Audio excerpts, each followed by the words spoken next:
Boa noite a todos e a todas. Bem-vindos e bem-vindas ao nosso quarto Journal Club.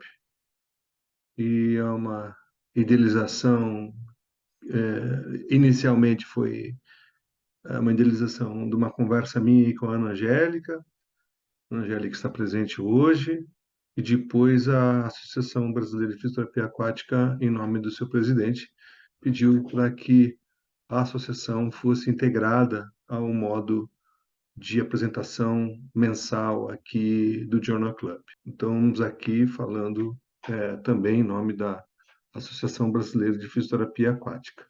Hoje a gente vai falar no Journal Club modelo de pesquisa diferente do que os três primeiros. Os três primeiros nós escolhemos os ensaios clínicos aleatórios, e agora a gente vai fazer uma sequência de mais três com revisões sistemáticas, que nós vamos mandar uma mensagem para vocês. Na verdade, a gente vai mandar um alerta para vocês, né? E hoje, nesse nosso grupo, né, que nós resolvemos fazer e tocar, eu e a Ana Angélica, a gente determinou que o nome fosse Decifrando a Ciência do Exercício Aquático, um grupo de imersão de fisioterapia. Então, hoje nós vamos ter duas debatedoras, duas apresentações, e eu vou ficar, entre aspas, como moderador no backstage. Eu faço a introdução, porque principalmente a gente mudou de método, né? Não vai ser mais ensaio clínico agora, vai ser revisão sistemática.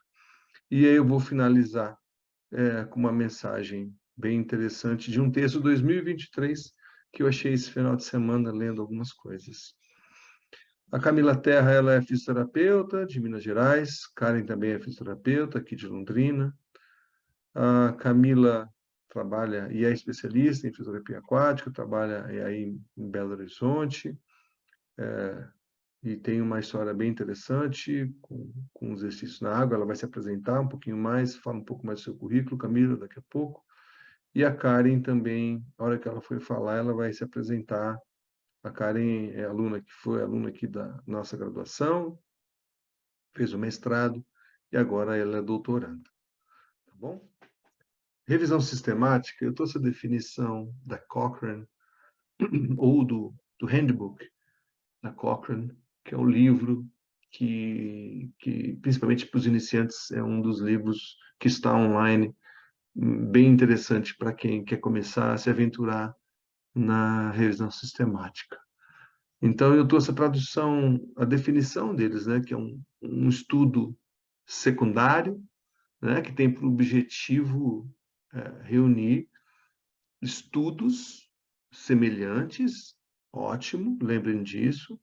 É um estudo secundário porque ela vai atrás dos estudos primários, ensaios clínicos, estudos transversais, coortes, caso-controle, qualitativos. Então, esses estudos, epidemiologicamente, são considerados primários. A revisão sistemática é a busca da reunião, da unificação desses estudos primários, né? De preferência que eles sejam semelhantes, guarde essa palavra, semelhantes. Que estejam publicados ou não, não importa. Toda vez que você faz uma revisão, você precisa fazer uma avaliação desses estudos primários. Porque se os estudos primários não forem, não tiverem minimamente um critério de validade interna razoável, ele não deveria estar lá. Ou deveria estar lá para ser excluído, e deveria ser mencionado pelo autor. Só, olha, eu incluí esse estudo, ele é semelhante à minha pergunta, só que nós estamos excluindo porque a qualidade dele é péssima. Então, ele não pode ficar aqui dentro da revisão. A revisão a gente vai fazer só com estudos que sejam minimamente aceitáveis para a ciência, né, para a validade interna. E reúne-se também, se possível, em uma análise estatística, chamada de meta-análise. Para quem for ver pela primeira vez, então, meta-análise nada mais é que o agrupamento dos dados, dos desfechos desses estudos primários. E, se possível, dá para se fazer uma análise estatística. As pessoas acham que a revisão sistemática meta-análise é o máximo, é o que tem de melhor, né? Equivocadamente, erroneamente, as pessoas acham que isso é o pico, o pico de alguma pirâmide, né? A ciência não trabalha com pirâmide, né? A ciência se trabalha com pergunta, respostas, dúvidas, incertezas, mais perguntas, mais execuções, mais respostas, e assim vai andando. Não tem um, né? Minha pergunta pode ser um estudo qualitativo. Eu quero saber sobre a percepção do, do paciente que vai à piscina, lá na comunidade, o que, que ele percebe da piscina e dos atendimentos. Isso é um estudo qualitativo. Perceber, ele relatar para você. Por que isso não é importante? Porque não está no pico da pirâmide? Então, é uma coisa que devemos abortar essa ideia de pirâmide e entender que meta-análise é uma análise estatística e que, se a pergunta permitir que você faça uma análise estatística, muito bem. Se não permitir, a vida continua. Agora, não é porque um estudo tem, não é porque um estudo tem uma meta-análise que você deve confiar. E não é um cartão de crédito para você gastar. Muito pelo contrário. A revisão sistemática com meta-análise pode ser um cartão de crédito que você que já sai devendo. Então, é cartão de devedor. Presta atenção. Meta-análise não é cartão de crédito para entrar em lugar nenhum. Nem para dizer que está em pico de pirâmide, nem para dizer que é evidência, nem para dizer nada. Serve para tomar decisão em saúde? Serve. Dá para dizer que tal medicação as pessoas morrem menos? Serve. Dá para saber que se exercício aquático é superior ao exercício em solo? Serve. Mas se for mal conduzido, se for mal feita, deixa de ser um cartão de crédito ilimitado e passa a ser um cartão de devedor. Você não vai usar um cartão que você está em completo débito, né? Que não tem, você não tem saldo. É um cartão sem saldo. É negativo o saldo. Então, cuidado. Meta-análise não é cartão de crédito, não pulseirinha VIP para entrar em sala VIP. Ela serve, mas você tem que conferir se de fato a sala que você vai entrar é a sala da tomada de decisão da ciência ou se é a sala para você enfiar sua cabeça no buraco. Tome cuidado com isso. Vocês vão ter surpresa, se surpreender ao final da aula. E eu começo assim, validade interna sobre uma... eu comecei assim, né? Validade interna de ensaio clínico. Hoje eu vou falar da validade interna quase parecido, uma validade interna assim, rapidamente, óbvio que precisa aprofundar mais, né? É uma disciplina de 60 horas no mestrado e no doutorado que eu ministro aqui. É um curso longo. Não dá para a gente, em 1h30 de noite, numa noite, a gente ficar aqui e achar que a gente vai saber tudo isso aqui. Então, eu vou colocar alguns itens para vocês marcarem, para vocês falarem o seguinte: olha, isso aqui funciona dessa maneira. Vamos ver. Se eu guardar isso, se amanhã eu pegar uma revisão sistemática de tratamento, então eu vou usar essas perguntas para ver se a validade interna está boa e se a validade externa está boa, que eu vou passar no próximo slide. Então, quando você pegar uma revisão sistemática, você olha assim, qual é a pergunta? O que ele quer responder? Sempre. Tem registro? Se tem registro no Próspero, se tem registro na Open Science Framework, em algum lugar, Joanna Briggs, na Austrália. Quais são as diretrizes que foram escritas, essa revisão sistemática?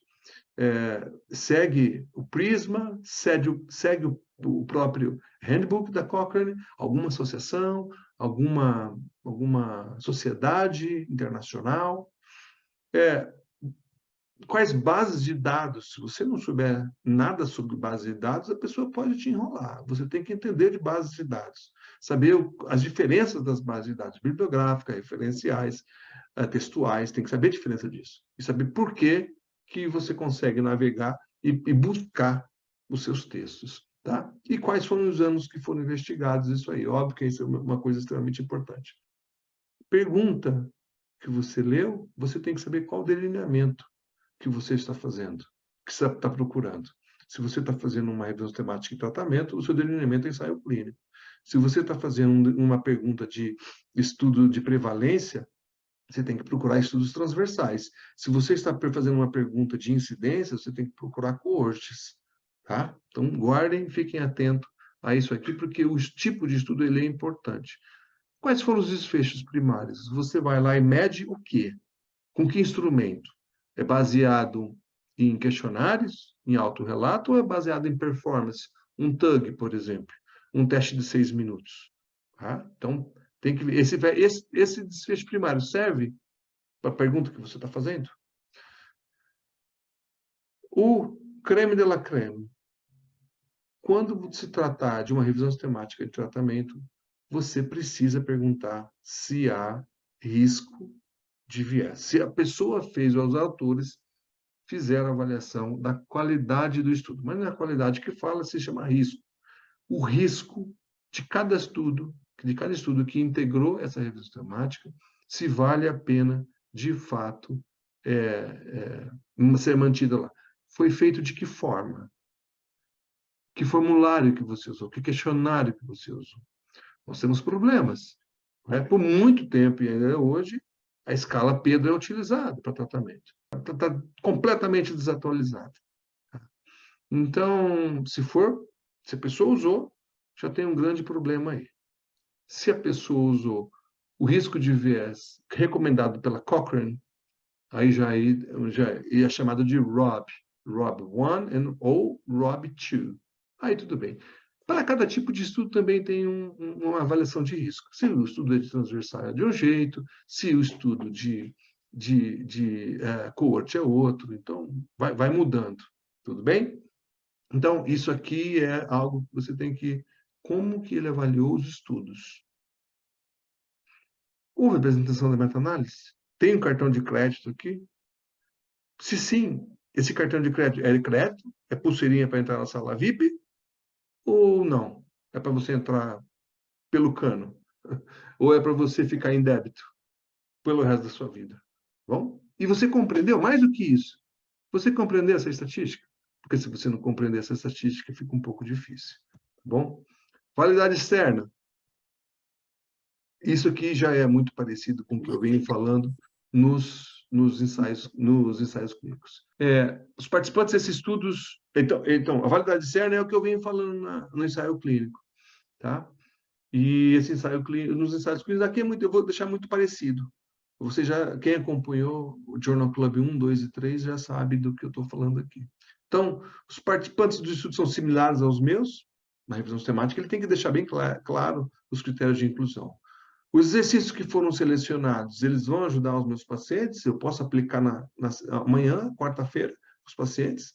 Então, olhar a sequência, se ele descreve as piscinas nos vários estudos, a temperatura, como que o resultado dessa revisão sistemática e da possível meta-análise são aplicados ao meu paciente, quão bem os desfechos clínicos servem para mim, para os meus pacientes. Não adianta eu usar um questionário que só é válido na Islândia. Né? Então, é um estudo super bom que foi feito na Islândia, só eles sabem aquele questionário, e em islandês. Fica difícil alguém no Brasil, se não tiver testado as propriedades, utilizar. Né? Então, tem alguma coisa que tem que servir para mim e, óbvio, para o entendimento dos meus pacientes. E o que você reflete sobre esses resultados e a conclusão desses estudos? Então, as duas, Camila e Karen, vão estar, de certa forma, debatendo isso. E aí, por último, eu sempre mostro isso aqui, né? Eu quero dizer o seguinte, ó, vamos supor que você está com um paciente que te procura, uma mulher de 37 anos, com dor lombar crônica, não específica. Isso é importante saber se os estudos falam de estudos de classificação da dor lombar crônica. Ela tem uma escala visual análoga de 9, e ao caminhar e ao deitar, e essas queixas já duram por um período longo, né? 9 meses. Ela te procura e ela foi indicada para o seu médico. E o médico pediu fisioterapia aquática.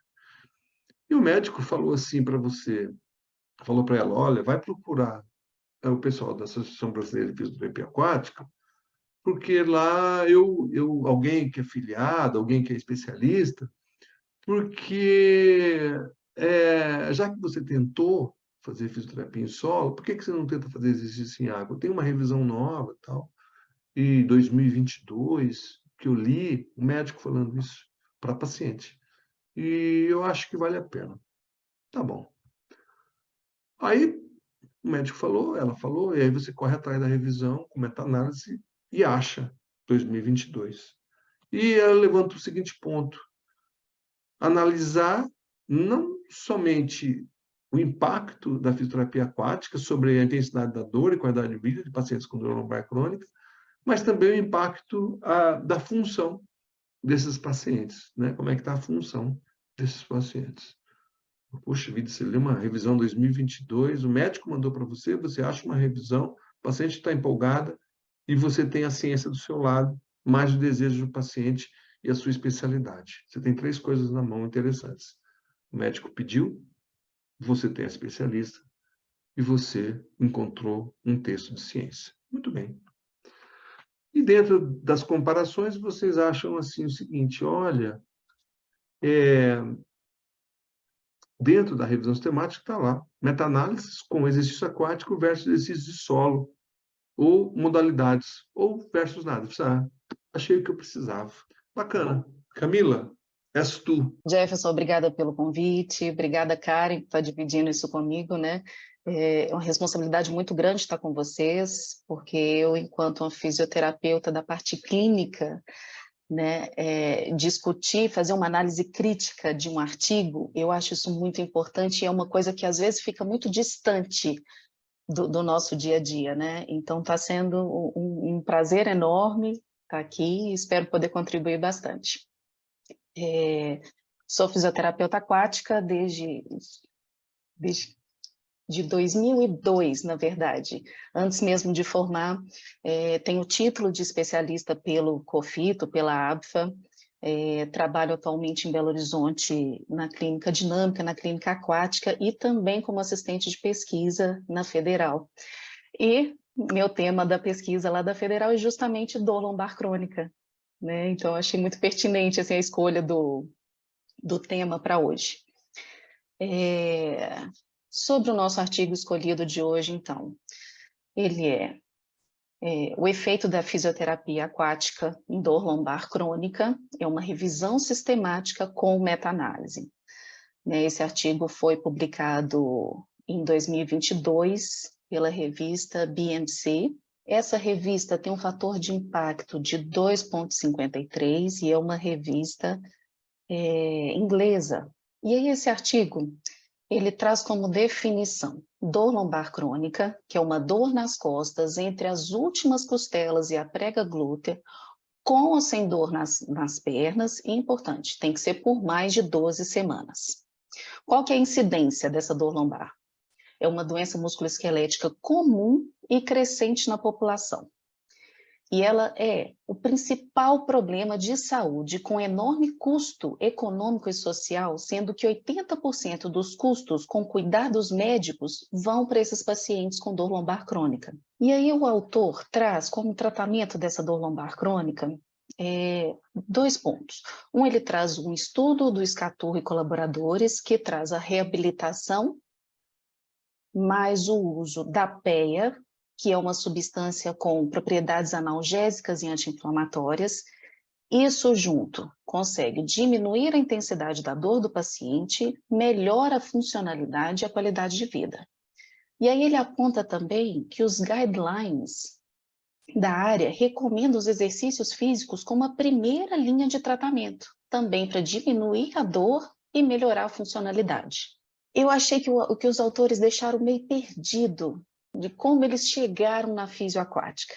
Mas imagino que pelos exercícios associados a uma substância, melhoram dor, funcionalidade e qualidade de vida, e os guidelines também trazem um exercício como isso, ele chegou na fisioterapia aquática, que são os exercícios aquáticos. E aí a definição que ele traz para a fisioterapia aquática é que são os exercícios realizados em água, usando a mecânica de fluidos como aliada para alívio da intensidade da dor, relaxamento muscular e melhor qualidade do exercício. E aí a justificativa dos autores para escolher a fisioterapia aquática como o tratamento foi que ela tem efeito positivo comprovado em outros quadros crônicos, como a osteoartrite de joelho, que foi evidenciado por Silvio e colaboradores, e no pós-AVE, que quem trouxe isso foi o Pérez e os colaboradores. Com isso, o objetivo desse artigo é analisar os artigos científicos sobre o impacto da fisioterapia aquática em pacientes com dor lombar crônica, quanto à intensidade da dor, funcionalidade e qualidade de vida. E aí o interessante é que as palavras-chave que os autores escolheram para esse artigo é justamente o que está no objetivo, que é dor lombar crônica, fisioterapia aquática, intensidade da dor, qualidade de vida e funcionalidade. Obrigado, Camila. Eu acho que essa foi a introdução do texto é assim, foi assim, né? Curta, grossa, curta, rápida, grossa e direta, né? Não teve muita mais. E aí você apontou uma coisa importante do racional, né? Como que ele chega, né? Ele vai falando de solo, solo, solo e associação de uma medicação nova, recente, né? E como é que chega? Como é que é? Qual é o histórico dos exercícios aquáticos, né? O que aconteceu nos últimos 10 anos, 20 anos com os exercícios aquáticos? Onde surgiram? Então, esse referencial teórico é uma coisa importante, principalmente para quem escreve uma revisão ou para quem escreve um texto científico. Obrigado, então, Camila. Vamos para Karen. Boa noite, pessoal. Obrigada pela oportunidade de eu estar aqui participando desse Journal Club. Obrigada, professor Jefferson, pela oportunidade. Obrigada a Camila por estar aqui comigo debatendo esse trabalho científico, essa revisão sistemática. Eu sou fisioterapeuta, formada aqui em Londrina. Participo do grupo PyFit, do professor Jefferson, desde o primeiro ano da faculdade, então fiz toda a iniciação científica com o professor Jefferson. O meu TCC foi uma revisão sistemática, aí já emendei com o mestrado e também defendi na minha dissertação uma revisão sistemática. Então, é um tipo de estudo muito carinhoso para mim, que eu gosto muito, assim, tenho um amor por revisão sistemática. Então, é um duplo prazer estar aqui hoje com vocês, falando de uma revisão. Então, vamos lá. O método, né? Agora vamos desbravar o método dessa revisão. Então, é uma revisão sistemática que foi protocolada, né? Ela foi registrada lá no Próspero, e eles até colocam o número do registro. Além de ser registrada, os autores, eles seguiram as recomendações da colaboração Cochrane, né? do Handbook da Cochrane, e também do PRISM Statements. Porém, eu tenho uma crítica para fazer aqui. Qual é a crítica? A referência que eles colocaram, tanto do Handbook quanto do PRISM Statement, está desatualizada. Né? A referência que eles colocaram é do Handbook de 2011, da Cochrane, e o PRISM, pode passar. E essa é uma revisão publicada em 2022. 2011 já é uma versão muito mais antiga. Lá no site da Cochrane, né, essa é a carinha lá do site deles, vocês podem clicar no primeiro botão ali, na primeira escrita, que você vai ter o acesso ao handbook mais recente, ou lá no final, para você ver quais são as versões prévias, anteriores. Coloquei rapidinho para vocês verem que a versão de 2011 é a versão 5.1. E a versão mais atual, né, nem aparece mais aqui, porque a 6.2 é de fevereiro de 2021. E a mais atual, que está disponível online, é de fevereiro de 2022. Né? Então, os autores poderiam já ter utilizado as versões mais recentes do Handbook. Essa é a versão mais atual, 6.3. A minha próxima crítica é com relação ao Prisma. Eles usaram o Prisma Statement 2009. Porém, a versão mais recente do Prisma é de 2020. Né? E ela vem com adaptações, ela vem com algumas inclusões importantes na questão do delineamento de uma revisão sistemática. Então, 2 pontos críticos aí, as referências antigas que eles utilizaram. Bom, com relação à estratégia de busca dessa revisão, eles procuraram em 8 bases de dados, né, sendo 4 internacionais e as outras 4 são só bases chinesas. Então, cheque ok, tá ok até aqui. Aí, eles descreveram no texto que não houve restrição quanto aos idiomas. Isso também está positivo. E os descritores que eles utilizaram na estratégia de busca foi low back pain, aquatic exercise, aquatic therapy e hydrotherapy. Aí, eu vim com uma crítica. Eles não apresentaram a estratégia de busca completa com os operadores booleanos. Então, por quê? Lá no Prisma de 2009, não era uma regra, mas no Prisma mais recente, que é de 2020, é uma regra, você precisa apresentar, mesmo que em um material suplementar, a sua estratégia de busca completa, não somente os seus descritores, mas qual foi a sua estratégia em cada base de dados. Então, é uma crítica aqui com essa revisão. Bom, quanto aos critérios de elegibilidade. Lá no texto da revisão, está bem pobre. Os autores apenas citam que os critérios de elegibilidade foi conforme a pergunta PICOS. Aí eles já jogaram nessa tabela, que é a tabela 1. Então, a pergunta PICOS é, o P vem de population. Qual a população que eles procuraram? Pacientes diagnosticados com dor lombar crônica. E eles excluíram pacientes com outras doenças sistêmicas sérias. Aí aqui já vem uma crítica também. Poxa, eles só descreveram isso, pacientes com dor lombar crônica. Mas de idade, é uma dor lombar crônica específica ou é não específica? Então, foi bem pobre, né, essa população. Simplesmente dor lombar crônica. Agora, o I, intervenções. Eles consideraram, então, aceitaram ensaios clínicos aleatórios que tivessem a terapia aquática, os exercícios aquáticos, ou então, exercícios aquáticos somados com outras intervenções. Então, isso foi chamado de grupo de exercícios aquáticos. Na comparação, que é a letra C do PICOS, eles compararam com outras intervenções. Por exemplo, poderia ser exercícios em solo, educação em saúde, fisioterapia, ou então com não exercícios. E esse foi o chamado de grupo não exercícios aquáticos. O é o outcomes, que são os desfechos. Eles incluíram apenas estudos que pelo menos contivessem dor, intensidade de dor, qualidade de vida e funcionalidade, tá? E eles incluíram análises com resultados de 12 semanas, de 12 a 48 semanas, ou de um follow-up maior de 48 semanas. E o S é de estudo, tipo de estudo. Eles incluíram, então, ensaios clínicos aleatórios. Aí, olha só, publicados em inglês ou chinês. Aí, poxa, lá no texto eles tinham dito, né, que não havia restrição quanto ao idioma. Aí, aqui na tabela, eles já restringiram, já disseram que eles pegaram ensaios clínicos apenas em inglês ou em chinês. Bom, quanto à seleção dos estudos e a extração dos dados, eles foram realizados por 2 revisores independentes. E isso é positivo, isso é correto, tem que ser feito por 2 revisores independentes. E o terceiro revisor, né, houve um terceiro revisor para resolver divergências, então também é um ponto positivo, precisa ter um terceiro revisor para resolver as divergências, e eles também descreveram quais foram os dados extraídos dos estudos, então eles citam, né, no texto, que eles extraíram dos estudos o nome do primeiro autor, o ano, o país do estudo, o tamanho da amostra, a intervenção, o tamanho do grupo controle, e, então eles citam ali. Só que lá na tabela, depois a gente vai chegar na tabela, ela está um pouquinho mais sucinta do que está dizendo aqui na extração dos dados. Bom, para a avaliação do risco de viés. Eles citam no texto que eles utilizaram a ferramenta da Cochrane, o risco de viés da Cochrane, do Handbook. Então, essa ferramenta está descrita lá no capítulo 8 do Handbook de 2011, que eles utilizaram como referência. Por que eu coloquei um check vermelho? Porque, bom, pelo menos o ponto positivo é que eles utilizaram uma ferramenta Cochrane. Porque aqui é uma crítica importante para a gente debater depois, é sobre a ferramenta Pedro, a escala Pedro. Né? Muitas revisões sistemáticas utilizam a escala Pedro, porém, no próprio Handbook da Cochrane, tem uma citação lá que escalas, elas não são as ferramentas mais apropriadas para se avaliar um risco de viés. Então, essa ferramenta, por ser da Cochrane, já é um ponto positivo, mas eu deixei vermelho, por quê? Porque existe uma ferramenta mais atual, que é da colaboração Cochrane, que é Risk of Bias 2, que é ROB2.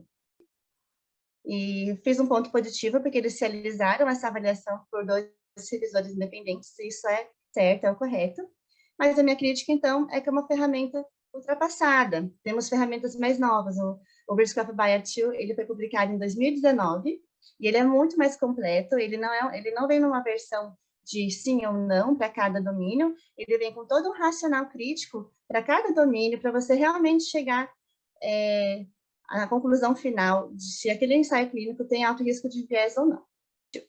Aí lá no texto, ele traz essa data síntese. Ele traz uma referência, o que ele está dizendo aqui? Que ele utilizou que algumas médias, que alguns valores em alguns ensaios clínicos não trouxeram valores em média e desvio padrão. Aí, o que eles fizeram? Eles fizeram uma conversão, eles utilizaram uma fórmula de conversão para poder igualar esses valores para poder ser comparáveis com média. Aí ele deixou essa referência, né, chinesa, e procuramos essa referência, não encontrei em lugar nenhum, então deixei um ponto de interrogação sobre o que exatamente ele quis dizer com isso, e será que foi correto? Porque nem a referência a gente conseguiu ter acesso, provavelmente é um acesso somente chinês. Bom, última parte do método deles é sobre análise estatística. Eles começam descrevendo que eles utilizaram o Heaviman, né, o software Heaviman, que é da colaboração Cochrane, na versão 5.3. Aí vem uma crítica, né, devemos tomar alguns cuidados com o uso do Heaviman. Por quê? O Heaviman também é um software que está desatualizado. A colaboração Cochrane não atualizou mais as versões do Heaviman, tá? E nós sabemos que, estatisticamente falando, temos programas melhores para utilizarmos com relação à meta-análise. Porque o que acontece no Heaviman? O Heaviman, ele utiliza o método do Dersimonian e Large. E esse método estatístico, ele aumenta o erro do tipo 1. Então, qual seria a solução para essa crítica? Fazer uso de um software que já tenha métodos com melhores propriedades técnicas. Então, por exemplo, o SPSS, a partir da versão 28, faz meta-análises com correções. Temos o Stata, o R, e também o Comprehensive Meta-Análises, que também tem uma versão com melhores propriedades técnicas. Então, esses softwares, eles contêm um ajuste de erro padrão, proposto por Hartung e Nepe, e eles também fazem o método de estimativa de Siddick-Jonkman. Então, seria o método HKSJ. Bom, aí continuando, então, sobre a análise estatística dessa revisão sistemática. Eles citam no texto que eles utilizaram a diferença da média quando os instrumentos de avaliação eram iguais, e eles utilizaram a diferença da média padronizada quando os instrumentos de avaliação eram diferentes. E quanto à heterogeneidade, então, no texto, eles citaram que eles consideraram que um I quadrado maior que 50% era uma heterogeneidade não aceitável. Então, eles iriam para um efeito aleatório, utilizariam um efeito aleatório. E para um I quadrado menor que 50%, eles consideraram que seria uma heterogeneidade aceitável, então utilizariam um efeito fixo. Aí aqui vemos, né, trago mais uma crítica com relação aos efeitos. Preferencialmente, nós devemos usar o efeito aleatório. Mas por que isso? Porque se for para a gente pensar bem, mesmo com instrumentos iguais de avaliação, né, por exemplo, a escala de Zoll análoga ao Fedor, nenhum estudo é igual, homogêneo, parecido demais entre si. Né? Eles são diferentes, então o efeito aleatório ele tem uma escolha melhor, ele faz um cálculo melhor, mais fidedigno com relação ao tipo de efeito. E, bom, e com relação à porcentagem que eles escolheram sobre 50%, é uma porcentagem alta para determinar se é heterogêneo ou não, porque lá no handbook da Cochrane, a orientação quanto ao I quadrado é a seguinte, um I quadrado entre 0 e 40 é considerado como uma heterogeneidade que pode não ser relevante.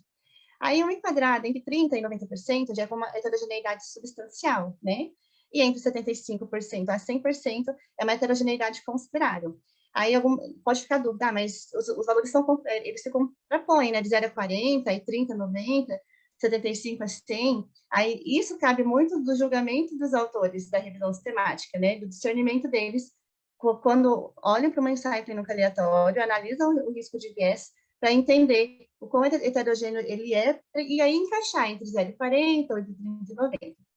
E aí eu deixei a referência, então, para vocês, do handbook mais atualizado, da colaboração Cochrane, que é a versão de 2022, que foi de onde eu peguei esses dados, ok? Bom, sobre análise estatística ainda, eles fizeram análise de sensibilidade e também utilizaram o GRADE. Resultados. Eles trouxeram o diagrama de busca deles, foram incluídos ao final, então, 3 ensaios clínicos aleatórios nessa revisão sistemática, e esses 3 ensaios clínicos aleatórios foram incluídos também nas meta-análises. Aí eles trouxeram a tabela que resume os 13 ensaios clínicos que eles incluíram. Eu coloquei um quadrinho vermelho porque eu quero muito que vocês prestem atenção nas comparações. Na coluna da intervenção, e na coluna do grupo controle. Se a gente for ver, há uma heterogeneidade muito grande dos tipos das intervenções. Então, assim, no grupo de intervenção, temos exercícios aquáticos, aí temos, né, o water-based, né, que é exercícios na água, temos hidroterapia, aí temos uma abreviação, né, de um tipo de terapia aquática mais deep running, aí no de baixo também é uma terapia aquática mais deep running, aí exercícios aquáticos, exercícios aquáticos, exercícios aquáticos.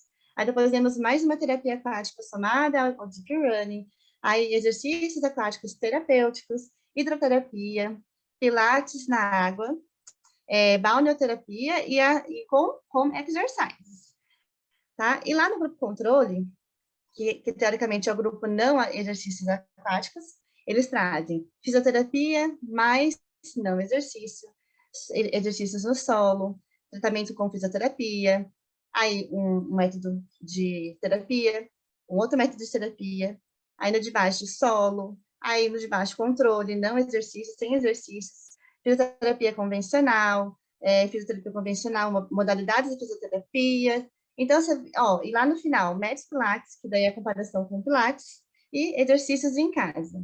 Então, você vê que é muito heterogêneo, né? Pilates na água, exercícios em solo, somatório de exercícios com deep running, ele é bem misturado. Aí, os resultados quanto à avaliação do risco de viés, que foi colocada na revisão sistemática pela ferramenta Cochrane 2011. Aí eles trouxeram 2 tipos de figura, essa em porcentagem com relação aos domínios, né? Então, o domínio da aleatorização, da ocultação da locação, então eles trazem por porcentagens, mas a mais importante é a próxima. Vamos passar para a próxima para a gente enxergar cada ensaio clínico aleatório. Aí essa figura traz, para cada ensaio clínico aleatório, qual foi a pontuação nos domínios da ferramenta Cochrane 2011. Tudo que é verde é low risk of bias, é baixo risco de viés. Amarelo é um risco incerto, né? Essa ferramenta traz com esse termo, risco incerto, e o vermelhinho é alto risco. E aí, o que a gente fez? A gente fez um parênteses e trouxemos para vocês a avaliação do risco de viés utilizando a ferramenta mais recente, que é a ROB2. Então, pela avaliação do Risk of Bias 2, da colaboração Cochrane, em 2019, nós tivemos esse quadro. Então, tudo que é vermelho é porque a pontuação final do ensaio clínico aleatório foi de alto risco de viés. Então, esses vermelhos, todos são ensaios clínicos aleatórios com alto risco de viés. Os 2 amarelos, eles são 2 ensaios clínicos aleatórios que possuem algumas preocupações. E os 2 em verde são os únicos ensaios clínicos aleatórios considerados com baixo risco de viés. Bom, então vamos para a parte que acho que a maioria de vocês estão aguardando ansiosamente, que são os resultados da meta-análise. Vamos lá, primeiro começando sobre o efeito e o SMD. Bom, lembra quando eu comentei que idealmente deveríamos usar o efeito aleatório, que é random, em inglês é random. Nessa primeira meta-análise, eles utilizaram o efeito fixo, certo? E eles utilizaram a diferença da média padronizada. E lembra lá no método dele que ele falou assim, olha, quando for efeito fixo, é porque eu vou usar a diferença da média. Então, assim, eles mesmos fizeram uma contraposição, mas tudo bem. O efeito, a diferença da média padronizada, ela é melhor, porque ela vem como, ela traz o resultado de tamanho de efeito. Então, idealmente, o SMD é melhor, tá? Então, uma crítica aqui é o efeito fixo, deveria ter sido o SMD, que é a diferença da média padronizada, com efeito aleatório. Vamos interpretar essa meta-análise, mas depois nós vamos fazer algumas críticas sobre ela. Como interpretar? Vamos lá embaixo no nome da meta-análise. Essa meta-análise, ela está comparando os exercícios aquáticos versus os não exercícios aquáticos para a escala visual análoga. Então, o desfecho aqui é dor, certo? Eles incluíram 1, 2, 3, 4, 5, 6, 7, 8, 9. Temos 9, isso, 9 ensaios clínicos dos 13, né, do total. Dos 13, eles incluíram 9 nesse desfecho. Bom, então vamos lá. Então, qual seria a interpretação para essa meta-análise? Eles encontraram que há uma chance de 68% de diminuição da dor em pacientes submetidos aos exercícios aquáticos, quando comparados com aqueles que não a realizaram. Por que diminuição? Porque a escala visual análoga ela vai de 0 a 10, se quanto menor, menos dor. Tanto que o resultado lá do tamanho de efeito, ele veio com um sinal negativo, menos 0,68. Menos porque diminuiu. Então, se os valores diminuíram, é porque a dor melhorou. Então, 68% de diminuição da dor. E essa meta-análise, olhando para ela, o valor do P. Não, desculpa. O P é igual a 0,00, é menor que 0,00001. Então, essa meta-análise, teoricamente, ela é significante. Esse resultado, ele é significante. Aí eu digo para vocês, porém, contudo, e entretanto, infelizmente, a gente não pode considerar os resultados dessa meta-análise. Por quê? Primeiro, esses estudos, eles não são comparáveis. Peguei a tabela e selecionei, né, em vermelhinho, os 9 estudos que foram incluídos dentro dessa meta-análise. Mas vamos lá. Vocês concordam comigo que não dá para comparar exercícios na água versus exercícios em solo? Aí no de baixo, exercícios mais deep running versus exercícios. Aí no de baixo, outros exercícios versus deep running versus mais deep running versus exercício. E no de baixo, exercícios versus não exercícios, sem exercícios. Aí no de baixo, exercícios aquáticos versus a fisioterapia convencional.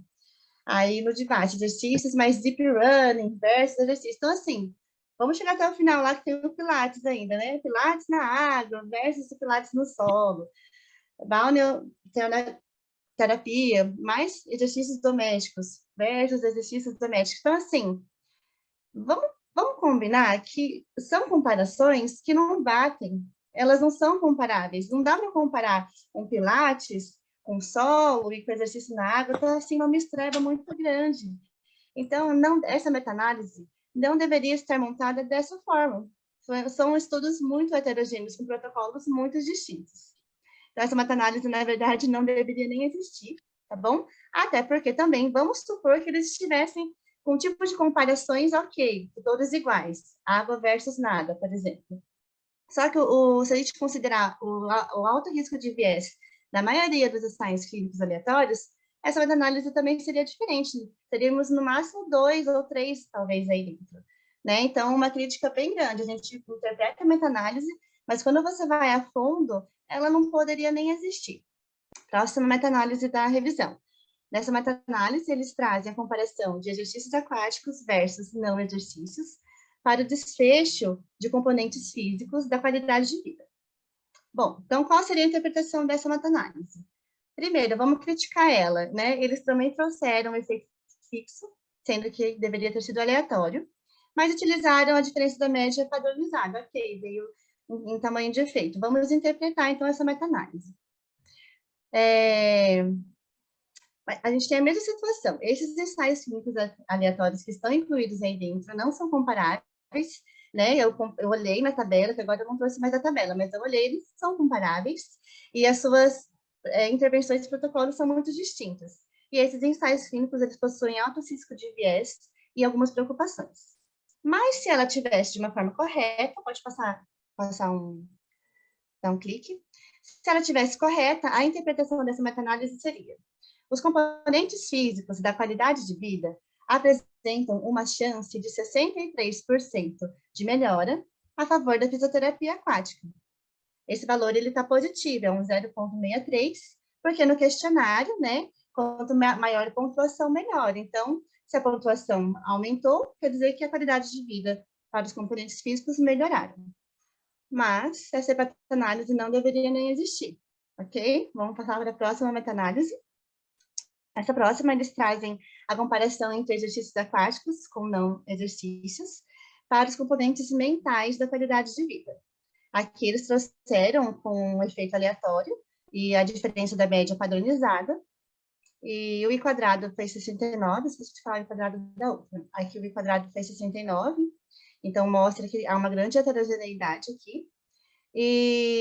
Só que mesma coisa, esses ensaios clínicos aleatórios incluídos, eles não são comparáveis, porque as suas intervenções, os seus protocolos são muito heterogêneos, são muito diferentes, e esses ensaios clínicos possuem alto risco de viés e algumas preocupações. Mas, se fosse para a gente interpretar essa meta-análise, como ficaria a interpretação dela. Que há uma chance de 59% de melhora dos componentes mentais da qualidade de vida para os pacientes que realizaram fisioterapia aquática, quando comparados a quem não realizou, com P igual a 0,02. Aí, essa meta-análise que eles trouxeram foi para o desfecho funcionalidade, tá? Na mesma comparação, exercícios aquáticos versus não exercícios aquáticos. Aqui, eles utilizaram o efeito fixo, mas continuaram com a diferença da média padronizada. Então, nosso resultado também é um tamanho de efeito. Também veio com um sinal negativo, menos 0,42. Por que menos? Porque o Roland Morris, ele é um questionário que, quanto menor a pontuação, melhor a funcionalidade. Então, mostra para nós que estar negativa é porque a pontuação diminuiu, ela caiu. Então, interpretando esse dado, seria assim, que há uma chance de 42% de melhora da funcionalidade nos pacientes submetidos à fisioterapia aquática, quando comparados àqueles que não a realizaram. Aqui, o I quadrado foi igual a 0, o que pode ser estranho, porque, na verdade, o protocolo desses ensaios clínicos, eles são muito distintos, né? E o P foi igual a 0,0008. Então, se essa meta-análise estivesse correta, ela seria significante, um resultado significante para a funcionalidade. Tá? E sobre a avaliação do risco de viés, naquela anterior, nessa, né, da funcionalidade do Roland Morris, apenas um ensaio clínico aqui possui baixo risco de viés, que é o último, o Peng e colaboradores de 2022. Pode passar. Essa meta-análise é ainda sobre funcionalidade, mas para o OSESTRI, tá bom? Que é um outro questionário para verificar a funcionalidade. Também na comparação de exercícios aquáticos versus não exercícios aquáticos. Aqui eles trouxeram no efeito aleatório e com a diferença da média padronizada. Então, nosso resultado veio no formatinho de tamanho de efeito. E também esse questionário, quanto menor a pontuação, melhor a funcionalidade. Lá no nosso resultado do tamanho de efeito, temos um sinal negativo, o que nos indica que a pontuação diminuiu. Então, quer dizer que a função melhorou. Então, como a gente interpretar essa meta-análise? Que há uma chance de 54% de melhora da funcionalidade nos pacientes submetidos à fisioterapia aquática, quando comparados àqueles que não a realizaram. Um I quadrado de 79%, então uma heterogeneidade bem alta, e P igual a 0,05. Então, aqui, eu trouxe as do follow-up, mas para a gente só passar de uma forma um pouco mais rápida, porque deu para todo mundo entender que as meta-análises que estão nessa revisão sistemática, infelizmente, nós não podemos levá-las em consideração porque os estudos incluídos lá dentro estão agrupados de forma errada, tá? Mas os autores dessa revisão trouxeram as meta-análises do follow-up, tá? Para o desfecho de funcionalidade, aqui o primeiro é do Roland Morris e o segundo é do OSESTRI. Os dois trazem uma pontuação, um resultado positivo para a funcionalidade, que é uma melhora, né, de 58% na de cima e 78% na de baixo, para o desfecho de funcionalidade, para pacientes que fizeram exercícios aquáticos. Essas duas meta-análises são com relação a uma comparação que eles fizeram como análise de sensibilidade, que são exercícios aquáticos versus exercícios em solo. Aí, no desfecho dor, nessa de cima, e no de baixo é para o desfecho de qualidade de vida nos componentes físicos. Mas vamos fazer um racional aqui rápido. Lá na primeira meta-análise de dor, que tinham 9 ensaios clínicos aleatórios, já tinha dentro daquela meta-análise uma confusão, né? Já tinha exercício aquático versus solo. Então, por que eles fizeram uma análise de sensibilidade para exercícios aquáticos versus solo? Então, você vê, assim, que é muito confuso, né? Os próprios autores fizeram isso achando que era uma análise de sensibilidade, mas, na verdade, não é exatamente isso. Mas, se tivesse correta, como a gente ia interpretar esse resultado? Eles trouxeram tamanho de efeito, né, na diferença da média padronizada. Então, nessa primeira comparação da dor, seria uma chance de 40% de diminuição da dor para aqueles que a favor dos exercícios aquáticos versus o solo. Então, a dor melhora para quem faz terapia aquática. E na meta-análise de baixo, que é da qualidade de vida dos seus componentes físicos, se essa meta-análise estivesse correta, nós interpretaríamos ela como uma chance de 51% de melhora dos componentes físicos da qualidade de vida a favor dos exercícios aquáticos quando comparado aos exercícios em solo. Bom, aí aqui é a tabela desses ensaios clínicos que estavam incluídos na meta-análise anterior, só para a gente ver, né, as comparações que eles colocaram, né, de água versus solo. Aí eles colocaram que é solo mais de Pure versus solo, e lá embaixo é água versus a terapia convencional, que é o solo, aí Pilates na água versus Pilates no solo, e aqui nesse último é Balneal mais exercícios em casa versus exercícios em casa. Então, assim, mesmo nessa análise de sensibilidade que eles quiseram fazer entre água e solo, você vê que o agrupamento dos ensaios clínicos está errado, né? Eles ainda continuam misturando muita coisa num lugar só. Aí esses aqui são os exercícios aquáticos versus solos para os componentes mentais da qualidade de vida, que se tivesse correta, nós já interpretaríamos como que há uma chance de 36% de melhora dos componentes mentais da qualidade de vida a favor dos exercícios aquáticos quando comparados aos exercícios em solo. E a meta-análise de baixo, se ela estivesse correta, nós a interpretaríamos como ela é de funcionalidade do Roland Morris, água versus solo. Então, que há uma chance de 27% de melhora da funcionalidade a favor dos exercícios aquáticos quando comparados em solo. E aí essa é a única meta-análise que trouxe um P não significativo, é um P igual a 0,17. Todas as outras meta-análises estão com P menores que 0,05.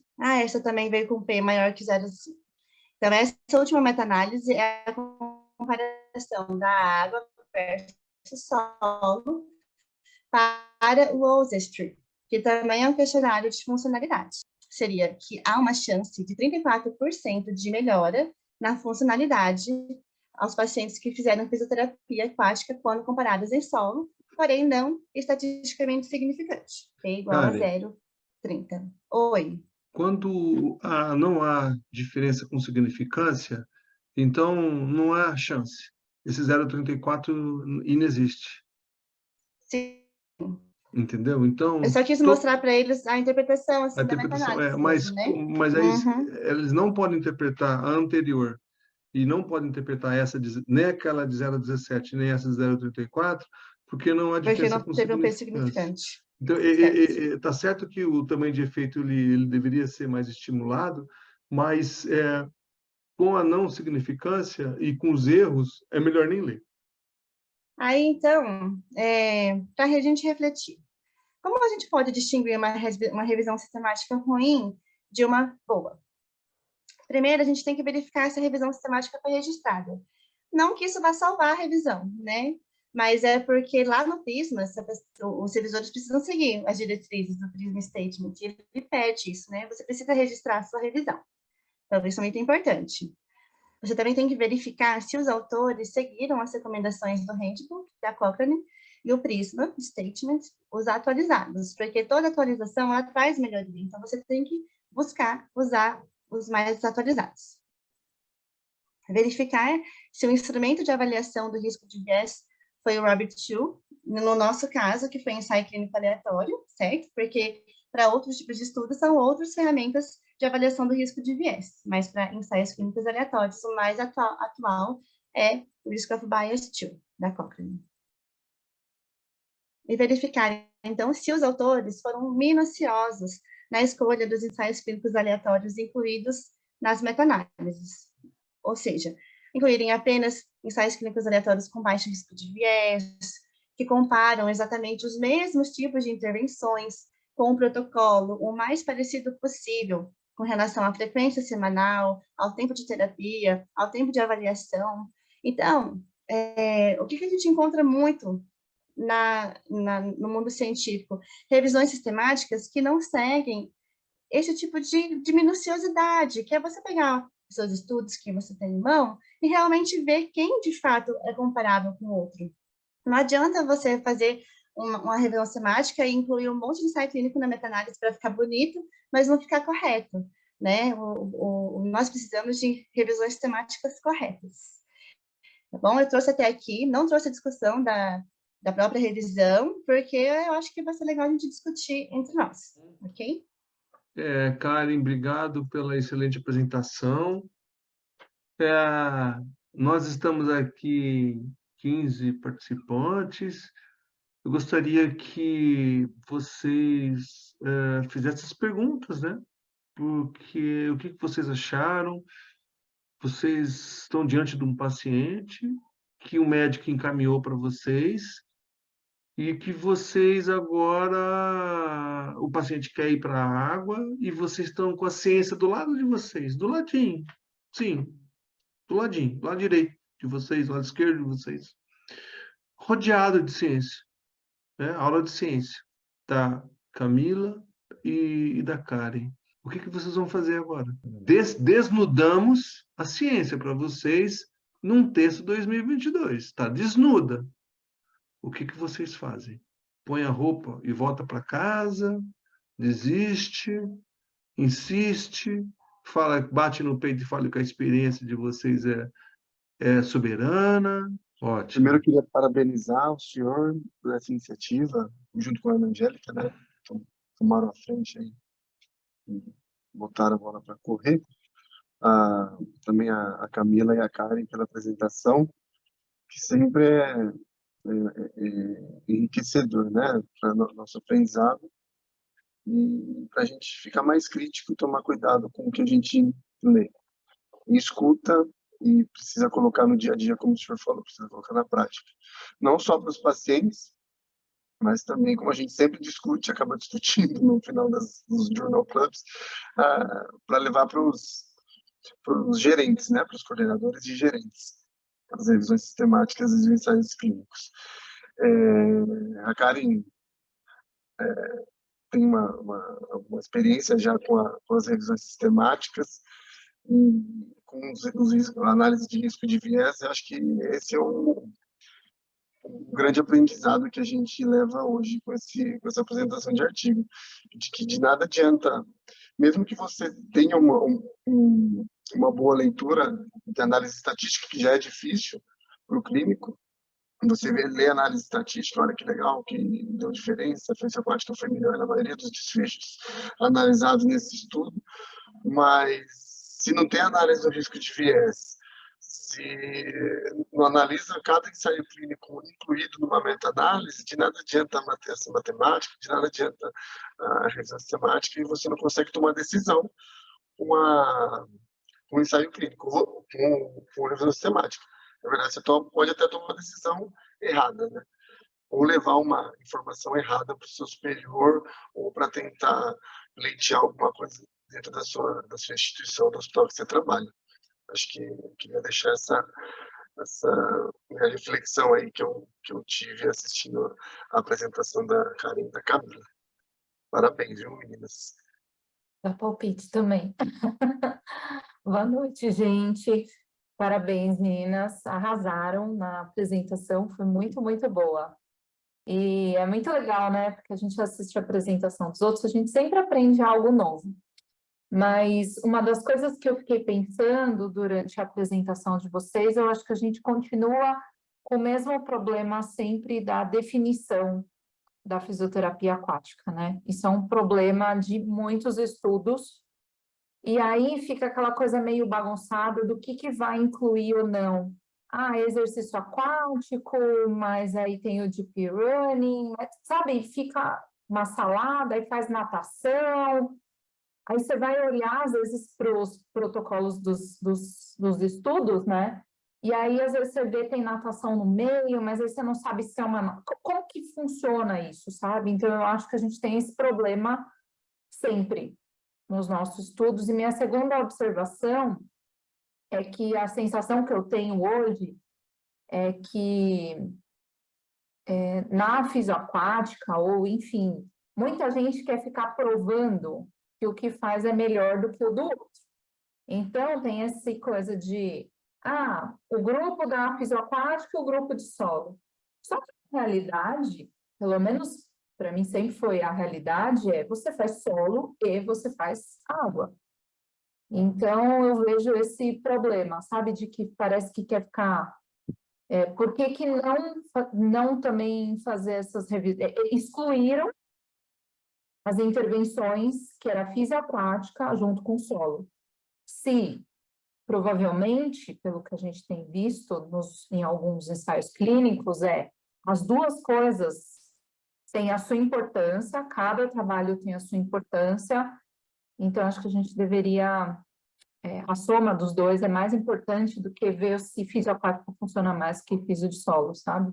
Eu sempre vejo isso também em muitos estudos, e aí hoje no seu, cara, ficou super evidente. Esses problemas que continuam no estudo atual, né? Então, parabéns, meninas, pela apresentação. Foi uma apresentação bem interessante. E vendo a apresentação, vendo as meta-análises que a Karen apresentou, eu fiquei assim pensando, né, professor, por que que não é feito com tanto tipo de intervenção diferente, tantas comparações diferentes? Por que que não foi feita uma revisão de network, então? Porque eram muitas comparações que poderiam ter sido feitas, né, de uma forma mais adequada, mas não numa meta-análise convencional. Não sei se daria para, né, ter essa proposta de uma revisão. Vamos deitar. Só um pouquinho, filha, de uma revisão de network, mas eu acho que o que a gente acaba vendo, né, nas revisões, realmente, quando você pega para ver os protocolos, eles colocam muitos protocolos que são heterogêneos dentro de uma mesma meta-análise, porque, como a Karen comentou, às vezes o que é mais importante para esses autores é a quantidade, né, do que realmente a qualidade dessas comparações. Mas aí, vendo essa apresentação, eu fiquei pensando nisso, que com tantas comparações distintas, talvez pudesse ter sido feito um outro tipo de meta-análise. Foi só uma coisa assim que surgiu. Na verdade, eu acho que quando a gente quer comparar a fisioaquática com alguma outra técnica que seja, a coisa é muito mais complexa, né, do que simplesmente pegar fisioaquática versus outra coisa. Porque até dentro de uma mesma técnica, a gente tem que pensar em tempo de imersão, profundidade da piscina, temperatura da água, isso tudo vai alterar o resultado que a gente vai ter com esse paciente. Então, não é só pegar a técnica específica, mas eu preciso saber das condições desse ambiente que está sendo aplicado. Eu queria fazer um comentário, então, que puxa um pouquinho do que o Caio estava falando, e a Angélica também, que a gente cai no mesmo problema, né? Poxa, a gente pega um texto, a gente quer ter uma resposta e a gente se depara com problemas. Então, assim, por exemplo, né, eu lendo uma revisão sistemática dessa, obviamente eu não tomaria nenhuma decisão a partir dela. O que eu faria? Buscaria talvez uma outra revisão sistemática, que tivesse a parte de método um pouco melhor. E se mesmo assim eu não encontrasse, eu voltaria, eu iria lá para o estudo primário, buscaria um ensaio clínico aleatório, bom, com mais, eu pegaria, por exemplo, aquele PENG estava verdinho, estava com low risk of bias, um risco de viés baixo. Então, eu pegaria ele e aquele outro que estava verde, eram dois só, que tinham baixo risco de viés. Eu leria aqueles e voltaria para o estudo primário, porque muitas vezes vai acontecer isso, você vai pegar uma revisão sistemática que não está adequada, que não está boa, e então você tem que voltar para o estudo primário, procura um ensaio clínico aleatório que seja bom, tem uma pontuação, um risco de viés baixo, para você tomar uma decisão clínica, né? Karen, isso passa pela formação.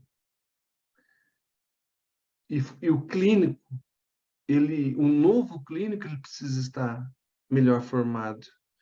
E o clínico já atuante já há algum tempo precisa de ajuda. O Journal Club é para ajudar. E não dá para colocar o clínico de novo para estudar ciência sobre epidemiologia. Alguém falhou isso aí. E alguém disse que eu sou clínico, que eu só quero atender e não quero saber de questões de ciência, de estatística. É um equívoco muito grande. Porque quem está na lida, quem está no dia a dia, quem é proprietário, quem é gestor, de alguma maneira se beneficia com a boa ciência. Com a boa ciência.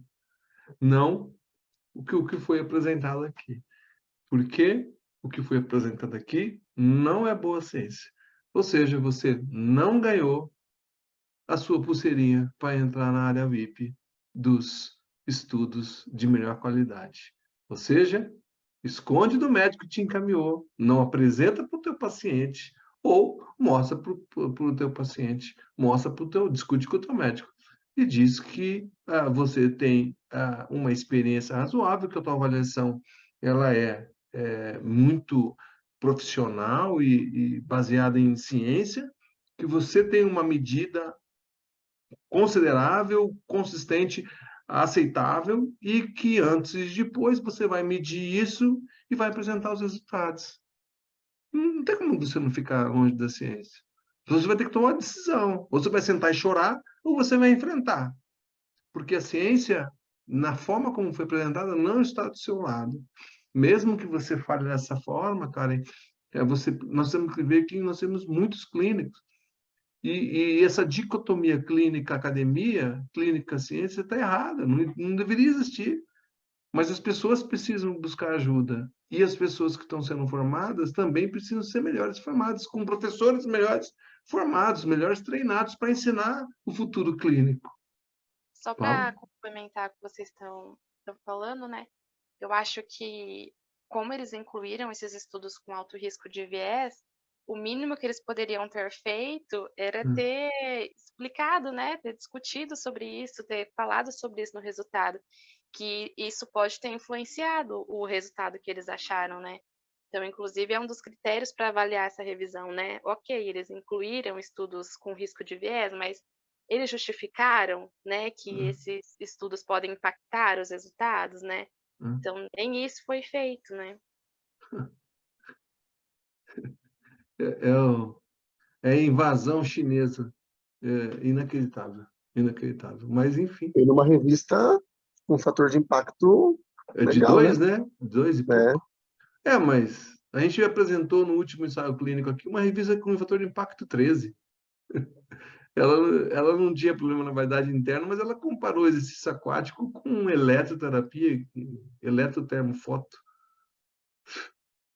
Quem que vai usar isso aí? Assim, existem muitos fisioterapeutas que utilizam termofototerapia para tratar dor lombar crônica, mas já é sabido que não se deveria ser primeira linha. A Camila trouxe os guidelines da primeira linha. É ensinado isso dentro da faculdade, a primeira linha. Então, às vezes, o fator de impacto também é o que menos importa, a revista, porque hoje pagou, levou. Você escreveu minimamente, você pagou, você tem o dinheiro, você tem 2 contos de réis, você publica em qualquer lugar, entendeu? Agora, o ponto não é o publicar em qualquer lugar porque você tem dinheiro, o ponto é o que se estão publicando. É uma quantidade de lixo atômico desesperador. Eu só apresentei aqui em 4 Journal Clubs 4 textos 2022. Nós não estamos falando de década de 90, década de 2000, década de 2010. Não estou falando isso. Eu estou falando de atualidades. Atualidades.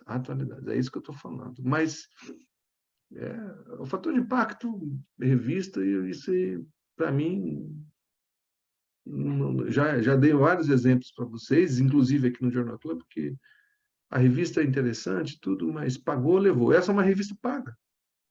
Essa é uma revista paga. O que daí? Qual é o desejo da pessoa reprovar um texto desse? A minha pergunta é: onde que estavam os revisores desse texto que deixaram passar isso? Aonde que eles estavam dormindo? Como é que um revisor assume isso? São 2 revisores, 3 revisores às vezes, mais o editor associado. Onde que eles estavam com a cabeça de deixar passar um texto desse? Então, é cruel. Pode falar, Karen. Eu queria, no meio dessa discussão, então, assim, de fato, a parte científica fica um pouco aquém para a maioria das pessoas, porque na base já não foi boa, né? Mas, assim, uma pergunta para quem é os clínicos, né? Para a Camila mesmo, vamos dar uma discutida rápida aqui, Camila. Você, na sua prática clínica, você tem hábito de utilizar os questionários, por exemplo? Né? A gente sabe, a gente lê um monte de ensaios clínicos, revisão, e todo mundo sabe que a escala visual análiga é uma ótima ferramenta para a gente, né, verificador, o Holomorri, né, o Holomorris para funcionalidade. Então, assim, queria saber se na sua prática clínica você aplica questionários para os seus pacientes, para você entender o quanto eles estão melhorando de uma sessão para outra, de um mês para o outro. Karen, há 1 ano e pouquinho eu venho acompanhando um grupo de pesquisa, né? E lá a gente faz a avaliação dos pacientes com todos os questionários e a gente avalia a parte funcional também. Até eu entrar para esse grupo de pesquisa, eu confesso que eu não fazia. Eu ficava só com aquilo que o paciente relatava da melhora. Muitas vezes eu fazia análise de Anamnese, vídeo, com alguma coisa. anamnese. Com a anamnese, registrava ali uma foto ou outra para ver se teve alguma alteração, mas os questionários validados eu não utilizava. Passei a utilizar tem 1 ano. É uma coisa recente para mim por ter entrado nesse grupo de pesquisa. Mas não era da minha prática, não. Deixa eu ver se eu consigo falar antes da galera chegar. Acabou de chegar todo mundo aqui em casa e todo mundo barulhento. Deixa eu tentar falar rapidinho. Oi, Caio, tudo bom, gente? Eu não estou conseguindo ver todo mundo aí. Mas, enfim, Camila, muito legal o teu relato. O Jeff, quem sabe aqui, quem me conhece sabe que eu sou professora, fui técnica por muito tempo e vivo hoje os 2 lados, porque eu trabalho dentro do ambulatório escola, né?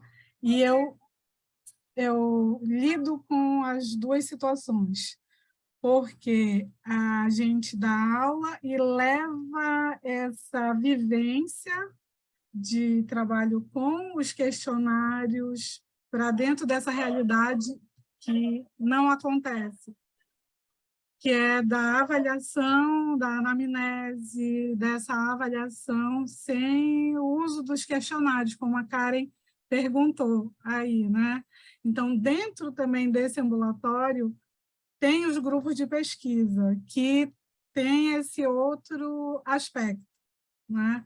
Então, realmente, a gente trabalha com os 2 lados, com os grupos que trabalham com pesquisa e os grupos que fazem o ambulatório de anamnese, de avaliação física, sem qualquer tipo de, eu vou ser bem sincera, sem qualquer tipo de ciência.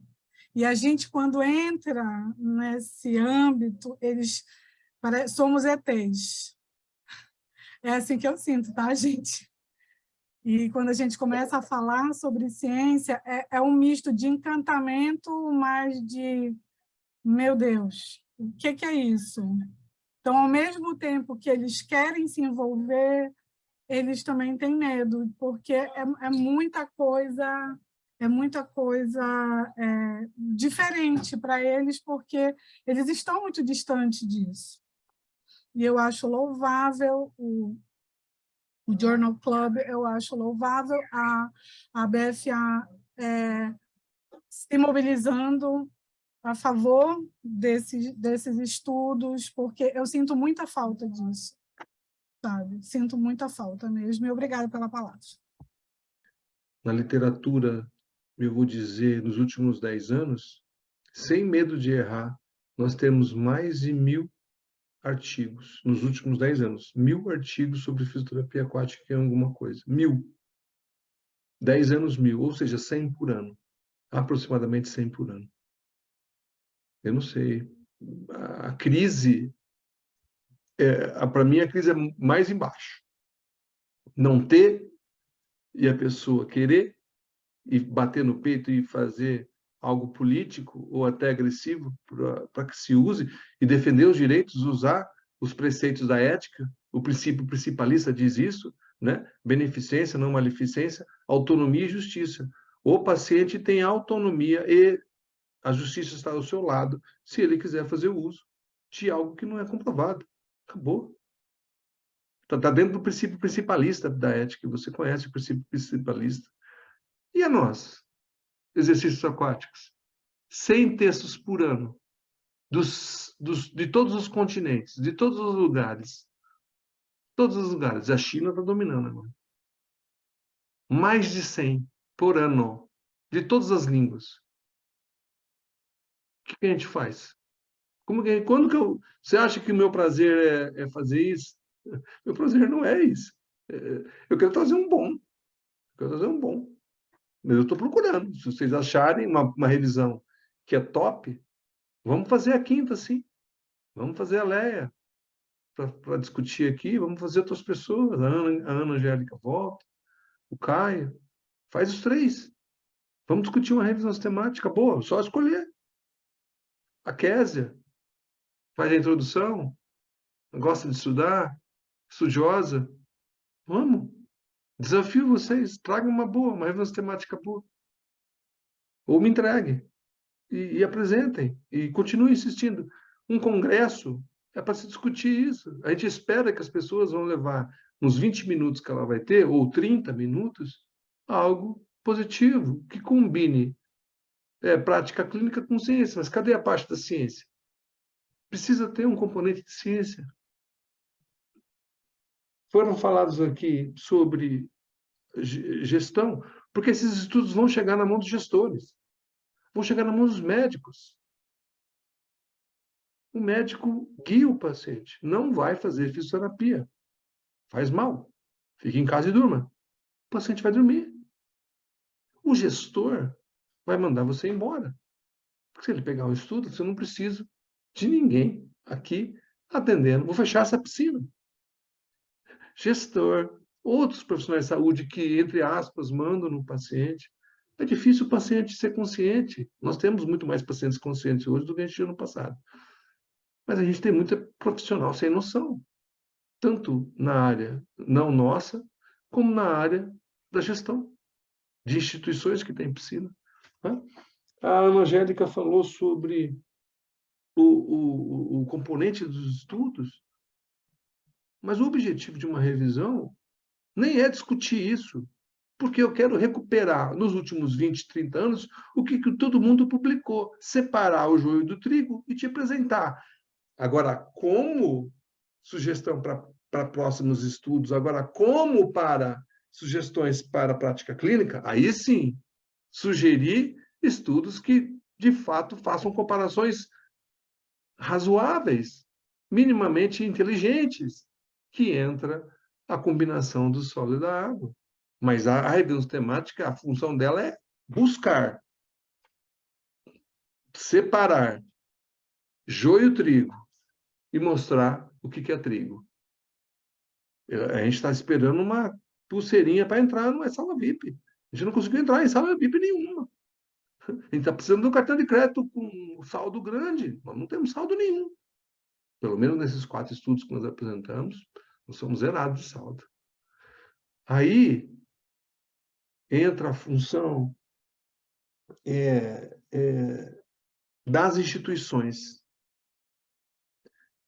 A diretoria de uma associação brasileira, via comissões científicas e educacionais, a Organização Mundial, que congrega todo mundo, elas sim são responsáveis por conversar com os gestores de saúde e conversar com os associados e conversar com seus pesquisadores para dizer, por favor, guie-nos, ou vamos traçar objetivo. Pesquisa no Brasil em fisioterapia aquática, a Associação Brasileira tem que endossar. Tem um monte de doutor, inclusive na diretoria, inclusive em comissões. Tem vários. Porque as pessoas não sentem dizer, olha, esses são as diretrizes da Associação Brasileira de Fisioterapia Aquática. Estudos precisam ser comparados com a combinação de solo com água. Esse negócio de sala, água, já não existe mais. Vamos direcionar isso.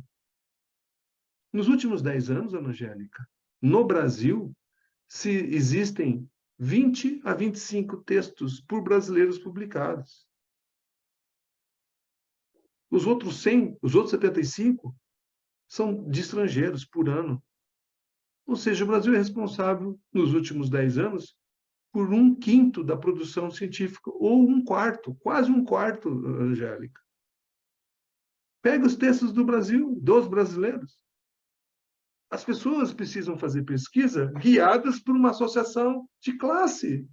A associação de classe que tem inúmeros doutores, inúmeros professores que deveriam fazer planejamento para ajudar as pessoas.